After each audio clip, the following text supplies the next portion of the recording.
It is my delight to introduce Carol Rambo. It is spring, sometime in the late 1980s. I am in our home near the University of South Florida in Tampa. Standing in the middle of the kitchen, nibbling cheese and crackers, I open and begin to read a printed manuscript that Carol Rambo has mailed me. It is a raw account of being sexually abused by her father and about her mentally disabled mother who was unable to protect her. As I read the details, I fling the paper to the floor and stomp on its spreading pages, crying as I do. No, no, no, a moan escapes from my lips. How could this be? I have felt close to Carol, who was first an undergraduate student in my social deviance class, then my MA advisee in sociology. And we published a paper together in 1989 on table dancing. But now, in my kitchen, reading this story gives me insight into how little I have known about or understood Carol and her life trials. I stoop and gather the scattered pages, putting them back in order. I read hungrily, lunging back into the story, though pausing often to breathe deeply. Mesmerized by Carol's vivid and vulnerable storytelling, I read the details of what happened to her over and over, trying at first to put myself in her place, and then recoiling when I come too close to doing so. It is in this moment, that I realized both the momentous potential of autoethnography and its chilling risks and dangers. After her MA, Carol received a PhD in sociology in 1993, working with Jay Gubrium at University of Florida.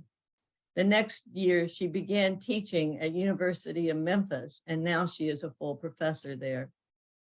She has had many honors and accolades, including the Herbert Bloomer Award from the Society for the Study of Symbolic Interaction, and serving as the editor of their journal. Carol has published a book and 36 articles and chapters and given over 50 presentations. Her groundbreaking 1995 article, Multiple Reflections of Child Sex Abuse, has more than 700 citations. It is among a number of her publications, including those on mentally disabled parenting, erotic dancing, and autoethnographic writing and ethics, to have been reprinted multiple times. As I review Carol's vita for this introduction, something else stands out to me. She has been a member or chair of over 70 student committees, many of them MA students who have gone on for their PhDs. Additionally, more than a third of her publications and many of her presentations are co-authored with her students. I am not surprised. In my mind's eye, I see Carol at conferences surrounded by her many MA students who more than likely are jointly presenting with her or being featured in one of the sessions she has organized. You must meet them, she insists, and I always happily do. It is fitting that her university has recognized her with numerous teaching awards. I consider Carol to be one of the early originators of autoethnography, consistently showing us what it can do, diving deeply into experience and out again to contextualize and analyze it for us, pointing out the dangers and the promises, and asking questions about what autoethnography can do and perhaps should be. She has, from her first foray into autoethnography up to her talk today, pushed the envelope, allowing us a glimpse into life as lived in all its complex renderings. Her offerings always affect me deeply and lead to intense contemplation and identification. Today, her talk about precariousness and acceptance will touch our experience as we introspect personally and relate to each other in the families, communities, and culture we find ourselves a part of in 2023. It is my deepest pleasure now to turn the Zoom mic over to my friend and colleague, Dr. Carol Rambo. Thanks for inviting me to do this and to present this morning. And so I will just jump right into it. I do have some possibilities for weather outages. Hopefully that will pass and we'll all be good. So I'll just jump into this. Meaning is the lipstick on the existential pig. That's my husband, Cliff Hegel, said that. He's a psychologist. A student filled with emotion and crying implored, "Why is there so much suffering?" Suzuki Roshi replied, "No reason." This talk takes the form of an autoethnographic layered account. Each pause signifies a shift in time, place, attitude, or perspective. Each layer superimposes upon the others and builds up impressions. Images will emerge and recede as new, more fully developed images take their place. The images, like the stories, are interlaced, contradictory, and evolving. Love is the plan is death, is the title of a 1973 Nebula Award-winning science fiction story written by James Triptree Jr., a pen name for Alice Bradley Sheldon. The story was one of my favorites as a young person. As I sat down to write this talk with the prompt, "Tell us what's been on your mind lately," it bloomed into a 35-page manuscript which explores the interwoven macro, meso, and micro levels of precariousness and my recent experience. Time's limited, so this presentation is an overview of that paper. Everyday precariousness is an idea my friends John and Amanda Pruitt and I are developing elsewhere. Given my recent experiences, I see precarity as an opportunity, or perhaps even an invitation, to learn, grow, and heal. The paper is also about acceptance. Love is the plan's death. Learning to stand with instability is the project. It's the antidote to the postmodern, post-pandemic condition. Instability and precarity will always be with us. I catch myself living a scripted autopilot trance, surviving, grinding out an existence, grateful to ignore or deny precarity and instability until such a time as there is a crisis or contradiction that confronts me, which is so extreme that the routines which sustain my autopilot fugue disengage. During these times, I pull my head up out of my routinized stream of consciousness, read that my ass, and take notice. It can be startling. In those moments, a different autopilot might engage. Anger, anxiety, which hijacks my consciousness and my choices. On rare occasions, I become present and alive. Autopilot helps me slog through the hard times. Meanwhile, it can put me to sleep at the wheel of my life. Autopilot, the state of existing and not being engaged with my life, can incubate precarity, kill my self-awareness, and the relationships, communities, and even the planet I love. Macro-level precarity. Recently, social scientists are inventing terms like megathreats, permacrisis, and polycrisis to describe the knot of interlocking instabilities which span the globe, exacerbating one another. This is nothing new. In 1973, when our situation was similar, with the Cold War, inflation, energy shocks, and food shortages, Jürgen Habermas wrote about crises from a global systemic perspective as well. He identified 4 overlapping structural sources of crisis in late capitalism: the economic system, the administrative system, the legitimation system, and the class structure. Disequilibrium in each system can threaten the ecological balance, Mother Earth's ability to sustain us, the anthropological balance, how it feels to live in a global system which demands our compliance, even when that compliance works against our interests, and the international balance, the danger of us destroying each other through nuclear war because communication processes have broken down. Habermas argues that there is no grand conspiracy where the government overtly connives to profit off us, nor does it function to steer the ship by planning. Instead, the state reacts and intervenes in crises. Each intervention creates a new crisis, which again needs an intervention. If Habermas is correct, the state is an overweight, mindless drunk on autopilot we are all forced to manage, even as we are also forced to support it with our tax dollars. Government and corporations can be interpreted as manifestations of autopilot, creating the macro level precarities and instabilities they are supposed to help ameliorate. The world is seemingly on fire. I take in the news, a rapid flowing fire hose of information to drink from, and feel overwhelmed and exhausted. The speed made possible by electronic communication accelerates my perception of crisis. Because of war, climate change, resource depletion, the ongoing enslavement of indigenous peoples, and COVID-19, precariousness is everywhere. It's shameful how wearing a mask, or not, and taking a vaccine, or not, can create political divides and distress relationships in families and communities. Some are desperate for stability and see it all slipping away. Americans call those people Republicans. Some are desperate for change and cannot see it happen fast enough. Americans call these people Democrats. Inflation and supply chain disruptions are crises which exacerbate class conflict. People alienated at work are either quiet quitting or actively walking off their mediocre scripted jobs which lack autonomy and creativity. Others don't have that luxury. New imbalances and crises are certain to arise in 2023.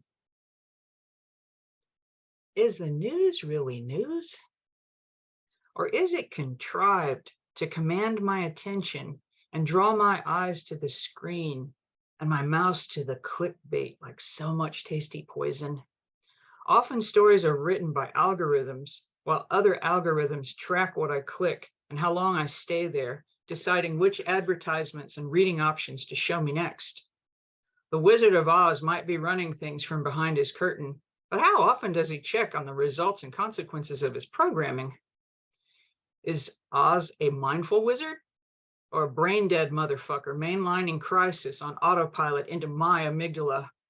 I am a vessel on autopilot, consuming information which has been framed and produced on autopilot. Can I trust that my manufactured sense of crisis is even real? Meso-level precarity. According to the Commercial Appeal, the local newspaper in Memphis, Tennessee, where I live, Eliza Fletcher was last seen at 4:20 a.m. Friday, September 2nd, jogging near the intersection of Central Avenue and Zach Carolyn Street at the University of Memphis campus. Fletcher's husband called police around 7 a.m. September 2nd to report his wife missing after she didn't return from her jog. Fletcher's cell phone and water bottle were found outside a University of Memphis-owned house after she disappeared. I sip my morning coffee and read out loud to Cliff about Eliza's disappearance. Cliff, looking at a different news source, says, "They have surveillance footage of her jogging. It's outside the earthquake center." He texts me her picture. She is small, blonde, and pale, wearing a pink sports bra and purple jogging shorts. I used to be a woman who jogged at night in a sports bra and jogging shorts. I reply, slightly frenetic, "That's right near the track. Cliff and I go to the track to walk 3 to 5 times a week. I have had peroneal tendon surgery and can no longer walk or run long distances on concrete or hard ground." You can almost see the spot from the track, Cliff answers. He's on Facebook, Instagram, Twitter, and more. He self-identifies as an early technology adopter. Though I'm interested in the impact of social media on society, I participate very little. I have enough trouble keeping up with work, email, and the news. Cliff and I touch base throughout the day, sharing what we learn about Eliza Fletcher's disappearance and each other. We are mildly obsessed. Besides working and walking there, we live 7 blocks from the University of Memphis. This is our neighborhood. I check our city's 2 newspapers periodically for updates. The rest of Memphis is also online, devouring news about Eliza's disappearance and posting to social media, trying to make sense of it. Later in the day, they report that the police removed items from Liza's house, presumably for testing, but they never say why. An image of a cop carrying garden shears exiting the house is featured. Cliff and I speculate about that. Later still, Cliff shares, someone on Facebook says she knows them, says that the husband has been having an affair, has been hateful to Liza, and that she stands to inherit $1 billion. Cliff's face and body visibly relax as he disengages from the story, almost resigned to the conclusion that the husband did it. I'm not so sure, I say. People gossip or troll and say things that are later found not to be true. I am now wondering if it will turn out to be the case that the husband did it. I do not let go of the story much. Cliff walks around the university at the track. I do not. They have erected an informal memorial for Liza outside the earthquake center. Cops and crime scene tape are everywhere. They have called in the sheriff's department, the TBI, the FBI, and every other police service we could imagine. No expense is being spared. We learn a bicyclist found Liza's cell phone, water bottle, and a plastic shoe called a slide that had been left at the scene. Odd that they didn't tell us about this before. The cyclist took them to Liza's husband, who he knew personally, because he too was a cyclist. My husband and I were cyclists years ago. Cliff knew some of the people both men rode with. The next day, the family performs missing person theater, pleading on television for Liza's return, or for any information regarding her whereabouts. We all watch the family intently, the husband specifically. He is quiet through the whole news segment. The commentator later notes how he is seemingly distraught and how he is being comforted by family members. It is nightmarish to make any family do this under these circumstances. Tangential headlines pop up in the commercial appeal, such as, kidnappings are rare for Tennessee college campuses. Still, MPD plans to boost U of M presence. And, want to take a self-defense class? Here are some options in the Memphis area. A rattlesnake lunges, hisses, shakes its tail at those of us employed by the university.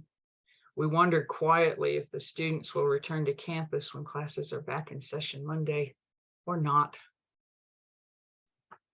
Sunday, September 4th. Cleotha Abston Henderson, 38 years of age, is taken into custody at an apartment complex. His brother observed Cleotha acting peculiar, going in and out of the apartment, changing clothes, and cleaning his girlfriend's SUV, like the one in the circulated image from the earthquake center. Cleotha's DNA matches DNA from the slide shoe found outside the earthquake center. Images of him wearing the slides at a local mall are found on surveillance footage from days earlier. Cleotha had served 20 years of a 24-year prison sentence for kidnapping a local attorney at gunpoint. He was released early in 2021. Women at the apartment complex tell reporters that he was constantly propositioning them for sex, in some cases even offering them money. He was not well liked. Monday, September 5th. Police find the body of 34-year-old Eliza Fletcher less than a mile from where Cleotha was observed cleaning the SUV used in the kidnapping. There is both grief and a sigh of relief. Liza, a mother of 2, was a private pre-K school teacher who was well loved by her students. She was also a former soccer player for the University of Memphis and a marathoner who was well known in athletic circles. Her church, located approximately 1 block from where she disappeared, was going to miss her as well. A YouTube of her singing to her students, telling them how much she loved and missed them during the COVID-19 lockdowns, is posted to various locations online. She was wholesome and charming. Many of us are affected by her senseless death. Selfishly, there is also relief. Maybe I can stop obsessing over this. I'm busy with work and multiple high-pressure events at the same time. This is amplifying my sense of precarity in everything. Following the story, the economy, the war, it's a time sink. The perpetrator has been apprehended and life can go on. Business as usual at the University of Memphis. There is no serial killer on the loose. This is a one-off situation. I have several female students, Hindi and Muslim, from Bangladesh and Ghana. These events impact them differently. Rapes occur almost daily in their communities at home. The police do nothing about it almost daily. Americans do not appreciate how safe it is for women in our country. Later, we learn Cleotha Henderson was accused of kidnapping and raping a 22-year-old Alicia Franklin on September 21st, 2021.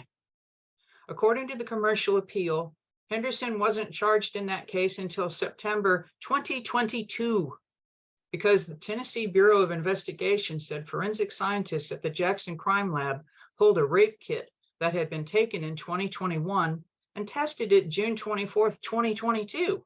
The kit came back August 29th, and a national DNA database hit for Henderson found its way back to TBI September 5th.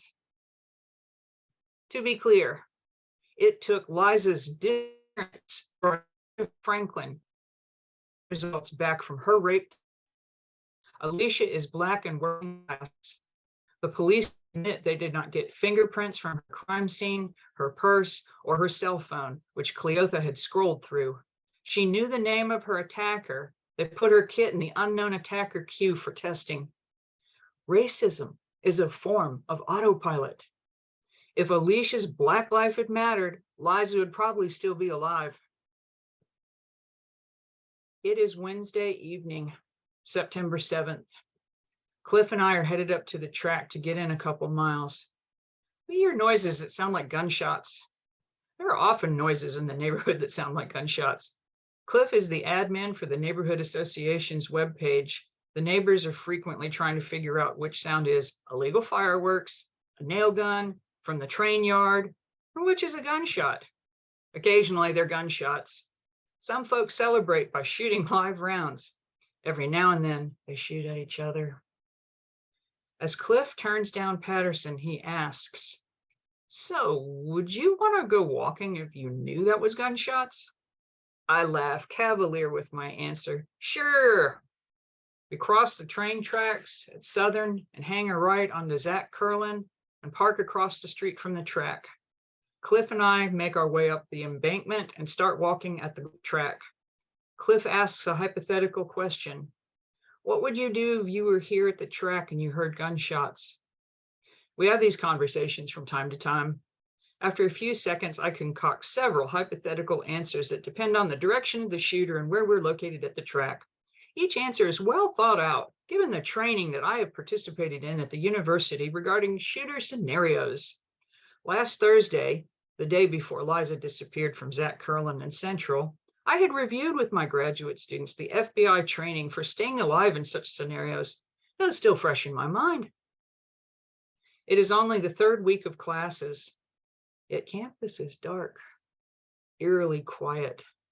Cliff asks, "You think it seems quieter than normal?" There's not a lot of activity. I stop delivering my pre-canned lecture on shooter preparedness and look around and listen. He's right. We notice from time to time cop cars driving around the campus fast, whooshing into the darkness. The speed limit's 25. No one is going 25. It's more like 40 or more. That feels even more eerie. 3 young adults exit a building near us. They are hesitant, looking left and right, walking, then pausing. "There's someone," we both say to each other, slightly relieved. A police car drives up beside them and flashes their rooftop lights, coupled with short, shrill bursts from their siren. Then a steady beam of light plays over the students from the window of the campus police car.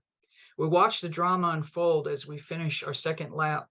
The cop then speeds off, turns on Zach Carolyn, then stops again and flashes the light, coupled with more short blasts from the siren. I wonder if the cop has seen Cliff and me in the displays for us. After a minute, the police car is decisively whooshing away, the engine laboring to get up to speed. During this time, Cliff has been preoccupied with his phone. He says, "We gotta go. Those were gunshots at Southern and Patterson. My clients are texting me. The campus is on lockdown. The city is on lockdown. They have shut down the bus and trolley lines. There is some guy driving around randomly shooting people. He is live streaming it on Facebook. Several people are dead already." Getting home is tricky. Based on where we thought the shooter was last seen, I asked Cliff to take an alternate route home. I'd rather go where the shooter is not if possible. When we get home, we both get on our computers and start trying to learn more about what is going on. According to the commercial appeal, 19-year-old Ezekiel DeJuan Kelly shot 7 people, killing 3 of them in a 26-count crime spree that included terrorism and carjacking. It spanned both Memphis, Tennessee, and South Haven, Mississippi. The city is in an uproar, but the new district attorney calls this event once in a quarter-century occurrence. The 2 events merge into one for Memphis. Many articles and op-eds run in the paper about our city under siege. Classes are not formally canceled, but informally all over campus, students are contacting their professors to say they're not coming in. I talk with my chair after receiving some of these emails from my grad students and cancel my evening class. When I look deeper into Cleotha and Ezekiel's childhood and prison records, I am confronted with a school-to-prison pipeline, which is most certainly a product of reactive crisis intervention mentality rather than genuine compassion for 2 children living in violence and poverty with little assistance. I'm also confronted with a system on autopilot.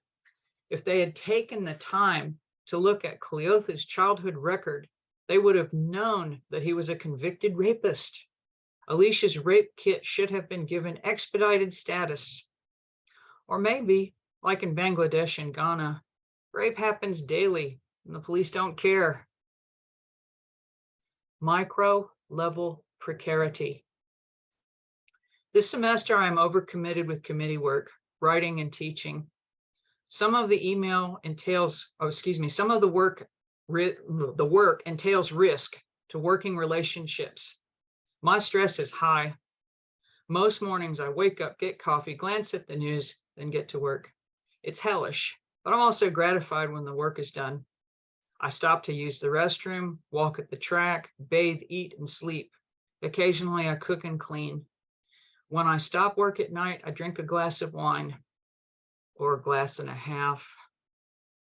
It creeps up. I sleep fitfully, often worried about work, and I wake up to a cup of coffee and start it all over again. I'm grateful my husband is who he is. He's a psychologist. He understands academia. He has a PhD too. He's careful not to demand too much while I'm working like this. He does not complain. He sees how hard I'm working. Sometimes I resent how hard I'm working. I'm jealous of Cliff that it isn't like this for him. But on the other hand, I don't want it to be like this for him. I feel trapped and can't get out of it. The joy is gone. The only solution is to work hard to finish these projects. Meanwhile, more always piles up later because it was deferred for other work. Since the pandemic, things have been much worse. I don't complain much.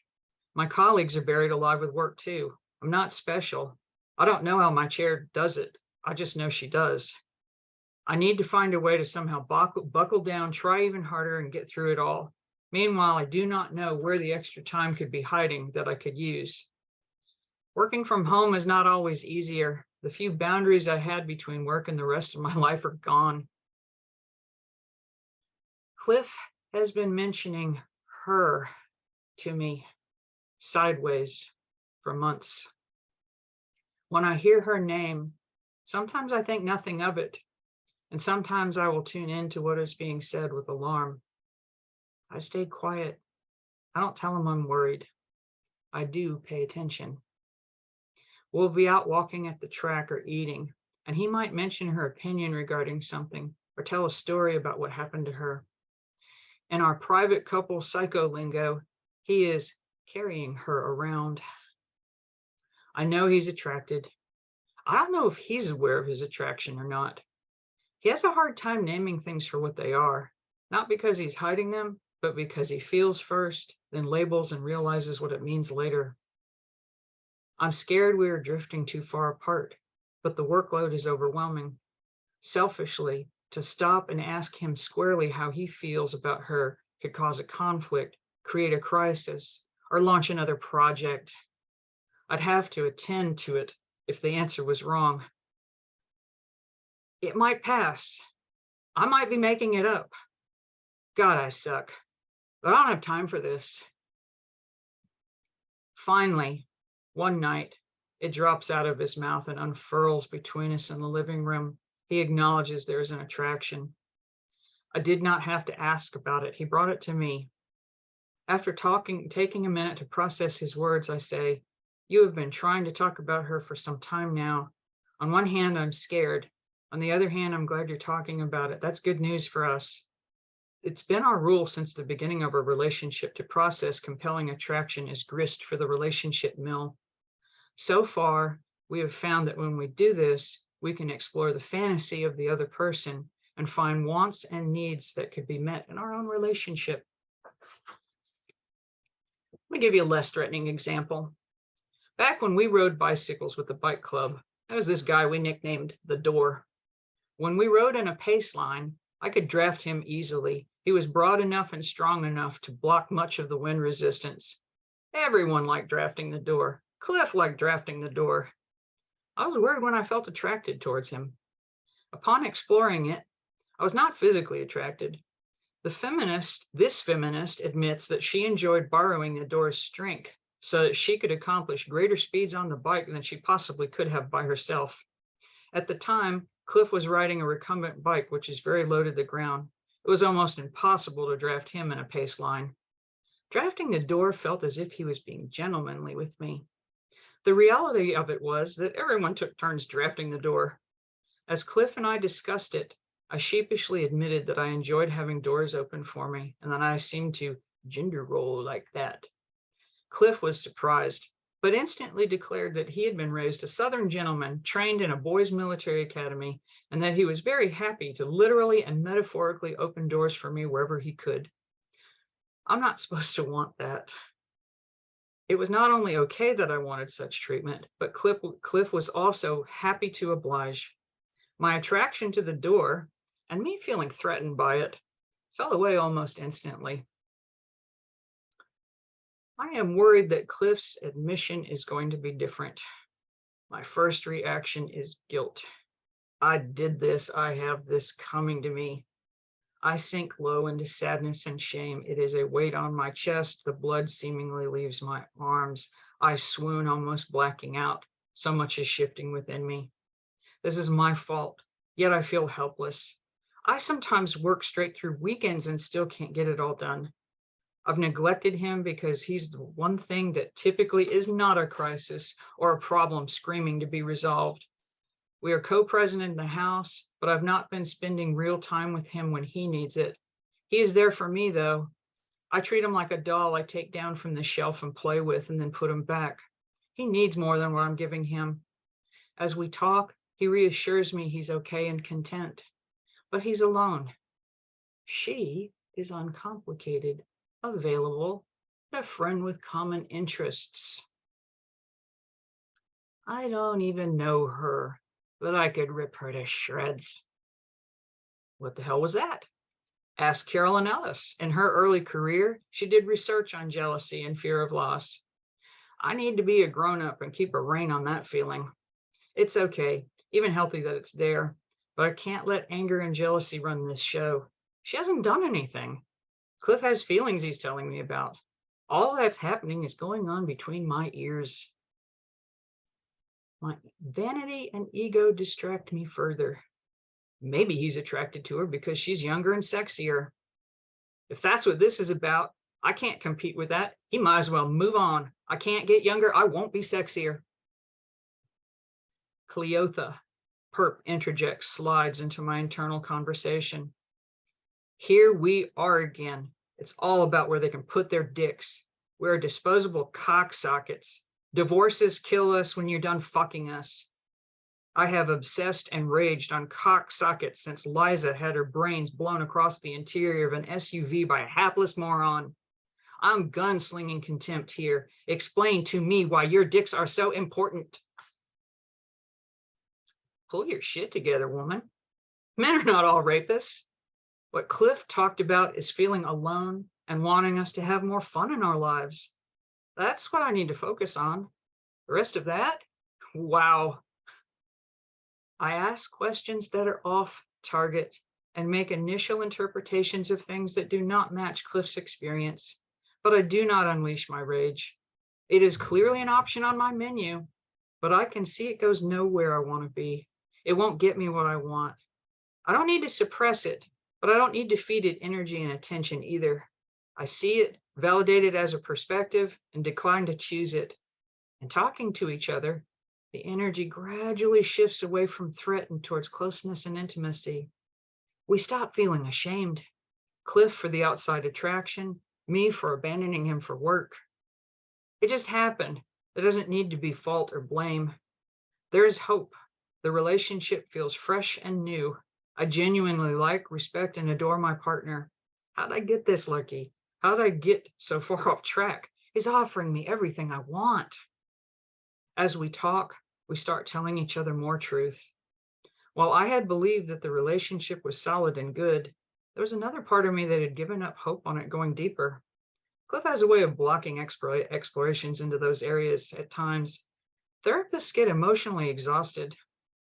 Burying myself in work is a way to tell myself I am doing things that are important without having to confront feeling like we had come up against the limits of what was possible between us. I was wrong. Cliff was the one that broke the ice and came through for us. I was the one who's quietly sitting with it and keeping secrets. I love this man with the courage to tell me how he's feeling, even if at first blush it could start a fight or feels like it could threaten the marriage. I want this man who can be a partner, take the chance, and trust me with this process. He's invested in our 20-year relationship. He wants to talk with me and spend time together. If he preferred to be in something else, he would not talk to me about her. He would hide her, let us drift apart. That would be easier if that was his goal. Everything's been hard, but it's also created this moment where I'm very clear how fortunate I am. On precarity and acceptance. The Rube Goldberg machine that is life on Earth grinds on. On one level, my discipline, sociology, can be thought of as the study of suffering caused by society existing on autopilot. Karl Marx's false consciousness, Max Weber's iron cage and disenchantment of the world, Emil Durkheim's organic solidarity, Georg Simmel's tragedy of culture are all examples. My marriage, Cleotha, Ezekiel, Alicia, and Eliza's destinies, our justice system, the economy, the fate of our planet, all belong to a system not paying attention. People not paying attention. Us not paying attention. Meanwhile, we have agency. Autopilot implies on and off. Back in 1961, Peter Berger, a phenomenologist, noted, society appears to most people as given. There are individual and group experiences in which this givenness shows itself to be spurious. The recognition of the precariousness of society is the necessary starting point for authentic existence in society. He describes a phenomenon termed alternation, a specific form of consciousness where there is an overwhelming sense of the precariousness of social existence. It emerges when an experience reveals society to be something radically different from what had previously been taken for granted. During alternation, the taken for granted world has been breached.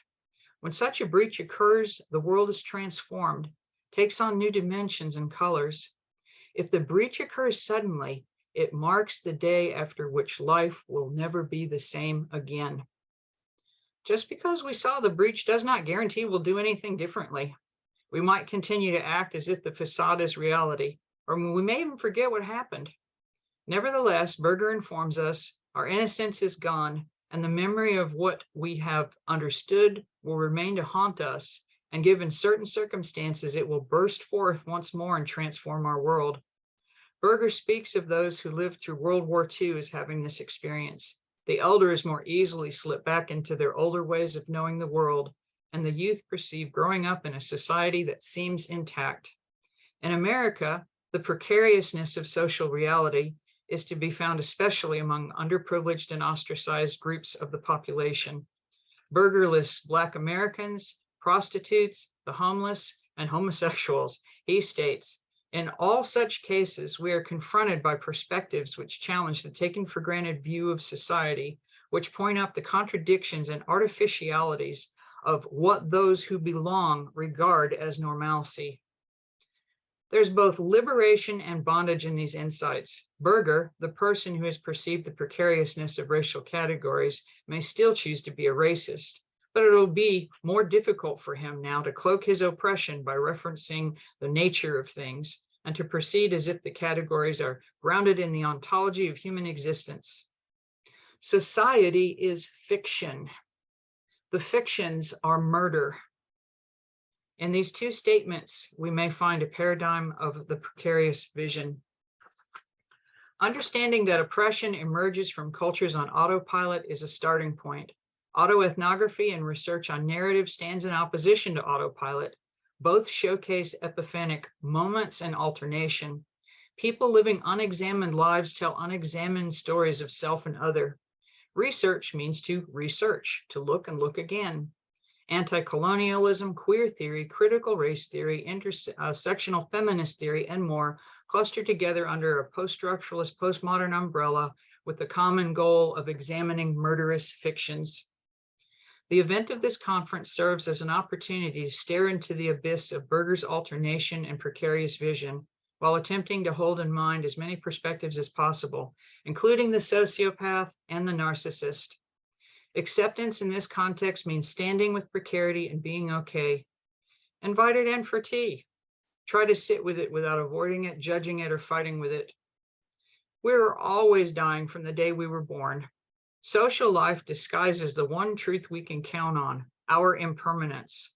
When reality is displaced or put into play, when the definition of the situation is not experienced as known or shifts radically, the experience of precarity and instability emerges. But in those moments, a space opens for an alternative definition of the situation to emerge. In the blink of an eye, my mortality is unmasked, and the corpses and the charnel grounds dance before me, beckoning. The rapid-fire precarity that is the post-pandemic, postmodern condition challenges me to dance with and embrace growth and adaptability as never before. Love is the plan is death.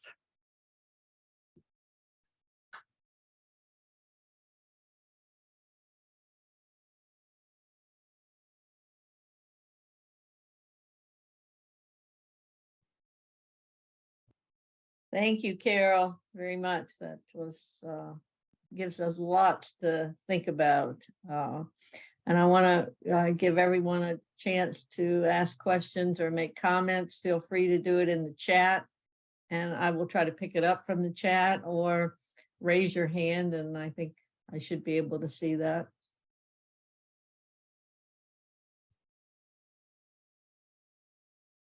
If you raise your hand and I miss you, just start talking.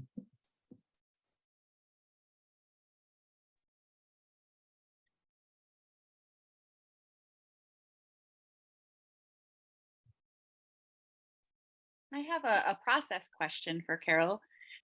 In writing the macro, the mezzo, and the micro levels, how many hours would you guess you spent on this work? That's a hard one. Well, and then there's revisions and everything. I mean, it's hard. I mean, I have to say months in one way, but I mean, it's not like it was the only thing I was doing for months, but yeah, it's a hard one to answer. No, and new things, I had to shorten the paper, and then new things came up when I shortened the paper. So it keeps being rewritten.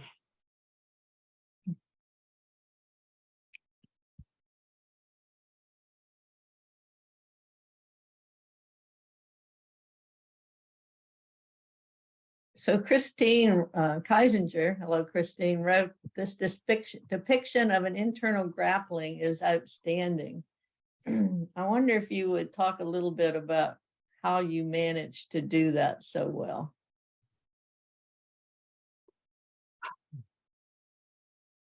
And I'm not sure what the question is. Maybe you can give me more to go on with that. What are you? Well, I think what she was, because she responded when you were talking about the relationship and you were going back and forth about, you know, what do I do here? Do I respond? Do I not? What does this mean? Is it this or is it that? And that kind of, I think you do so well that in showing that the way that you move from one position to another back and forth in your head. I think part of that is what makes your writing so powerful, is that you allow us to see that kind of grappling. You don't just give us the result, but you show the process. And I just wondered if you could speak to that a little bit. I think what I do, I put things down and then I'll catch myself lying. Then I'll go, uh-oh. And then I'll understand now that I want to do that. That's kind of the opening. That's an opportunity. That's not a bad thing. It's like, why did I want to lie about that? Or why did I want to gloss that? Why did I want to talk about that briefly? That probably means that I need to go into a lot more depth than that. Because I wanted to protect Cliff's side of this. Cliff has certainly read this and he's okay with what I'm putting out here. You know, I gave you more of my side of it. I would have ideally liked to have some kind of dialogue that was with him and I, so that you could have seen how we got to the place where intimacy, closeness, and happy happens out of all that, you know, seeming tension. And didn't quite get that to happen. And maybe I can do that in the future. But just basically catching myself, you know, feeling scared about something. That's where I need to go. Okay. I have lots more questions about that, but I see that I have some hands up, so I want to give them a chance as well. Himani, do you want to speak? I'm probably pronouncing your name wrong. No, you actually pronounced it right. Thank you, Carolyn. Okay, thank you. And thank you, Carol. That was searing. That's all I can say. My question is maybe a really basic one, but when do you know, where is the end? Because you talk about new things keep happening to layer the story. So where is the end? How do you figure that out? That's a super question. That is, and it's a difficult one, because I am seeing all kinds of things I wish that are going to be in there. And honestly, one of the things that you just need to know is that it needs to get out the door eventually. And you decide that there's enough, or there's enough for now. And I know I haven't answered your question, because I know that this doesn't feel finished, even as I'm telling you there's a 35-page manuscript, and I thought of so much more while I was writing this shorter version, and I bet it's really a 45 or 50-page manuscript, and we just don't publish those typically. Okay. So yeah, then it's like trying to figure out what's your thesis and eliminating what's not really going towards the main point you're trying to make. And sometimes good stuff goes on the cutting room floor. And then once you've been through a cutting process like that, I guess that's where I would say it's at least close. And then you always know that reviewers are going to tell you things and that you're going to revise. But yeah, eventually there's that point. It needs to go. Okay, very practical. Thank you. Stacy Bliss. Hello. Hello. I'm just going to. Hello. Hello. Can you hear me okay? Yeah, yes, we can hear you. Okay. Just adding something to the chat to guide my question, because the presentation, as was said by Regan and Paul, so rich and compelling. I've got lots of things going through my head. It's only 7:50 a.m. here in the western side of Canada, so forgive me my rambling. Precariousness, to me, has taken a bad, I think it gets a bad rap. Precariousness and the other one, unpredictability, and what else? Unprecedented.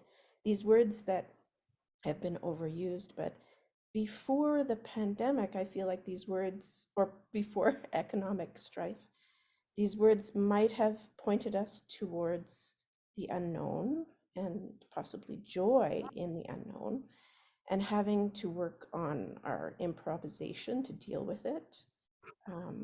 Or is precariousness too difficult for us now? Because why? Is this because there's no training for us in improvisation in life to deal with life? Because life is unpredictable and weird. Or is this because it's stressful? Precariousness is stressful because we have too much to do and too much structure in our lives. I'm not sure the whyness of why precarity seems so hard, difficult, oppressive.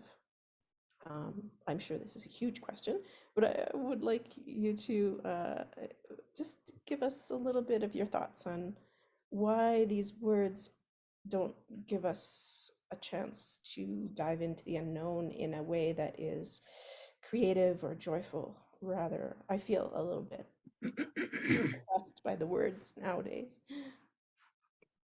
No, and I think I followed up with Berger at the end, in part to kind of, put that twist in there that I think maybe, and maybe it's just like, maybe we're a little bit lazy and it's too much work.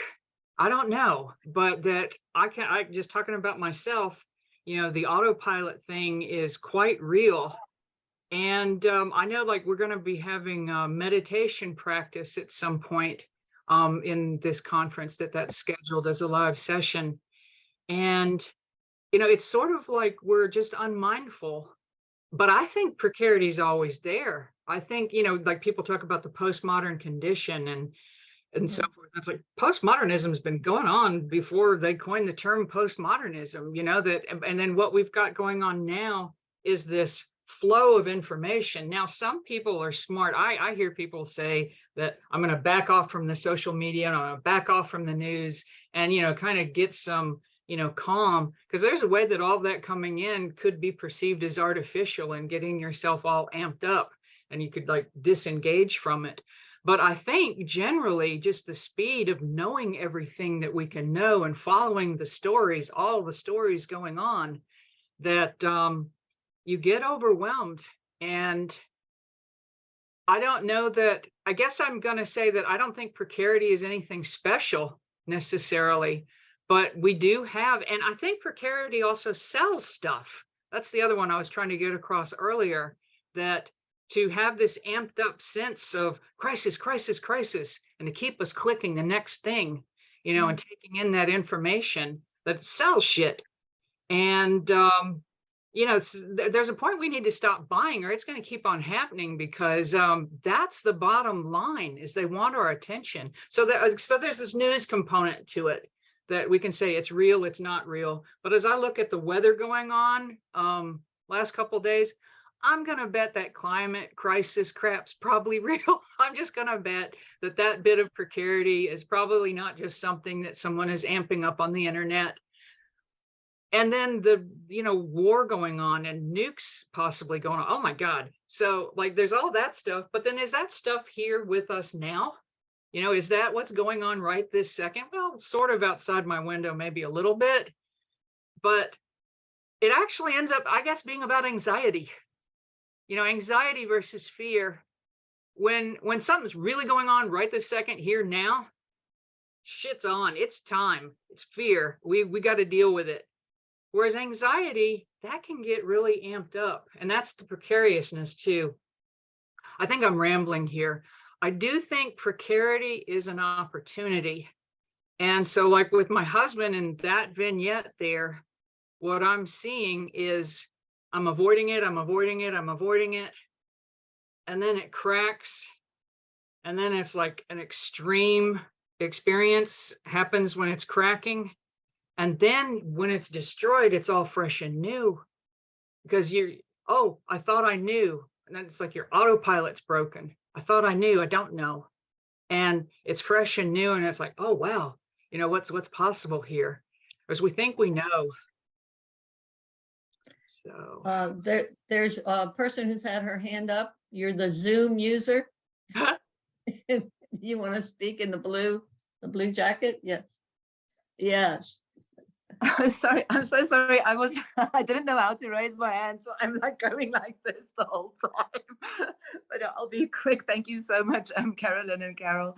I just have a quick question about, was there any trauma that resurfaced while you were writing this, and how did you deal with that? Do you have any advice for any of us? Because I'm very young in autoethnography. I did my master's with autoethnography, and I'm carrying on further with my PhD in narrative inquiry and stuff. But some of this stuff, even just reading it or hearing it is traumatic. So do you have any advice or tips for how to deal with that when doing autoethnographic study?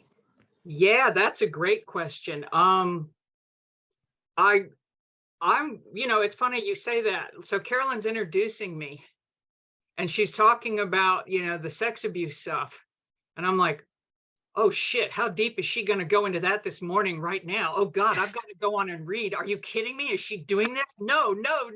And I start, no, don't do that. No, Carolyn, no. And it's obviously still touchy for me. And so again, I get back to the idea of it's an opportunity.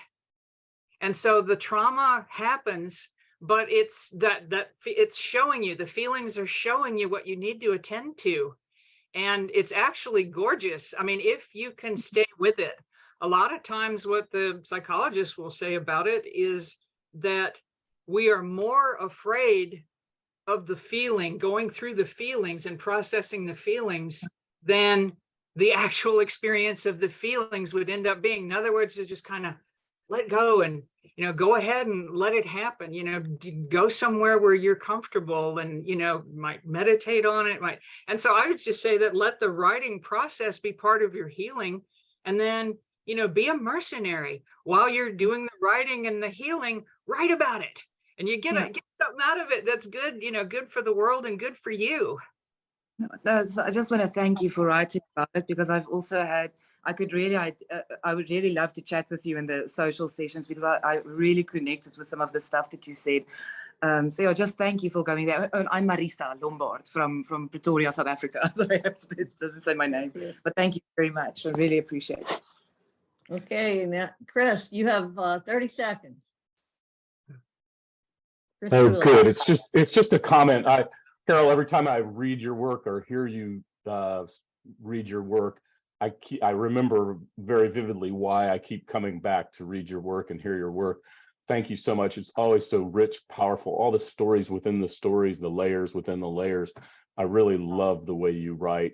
And I just really wanted to give a shout out to your husband there too, because that quote about the lipstick on the existential pig, meaning being the lipstick on the existential pig, I want to steal it and I know I can't, so I'm gonna have to cite him. Thank you. Yes. Thank you so very much. And now you've opened up a conversation about how I introduced you that you and I will have to have. Thank you so very much for. Thank you for inviting me. This was fun. Yeah. And, there were over 100 people here, 106 people. So I'm really happy that a lot of us got to re-experience your work. And I'm sure that there are a lot of people who may not have known about your work who now are introduced to it. So thank you very much.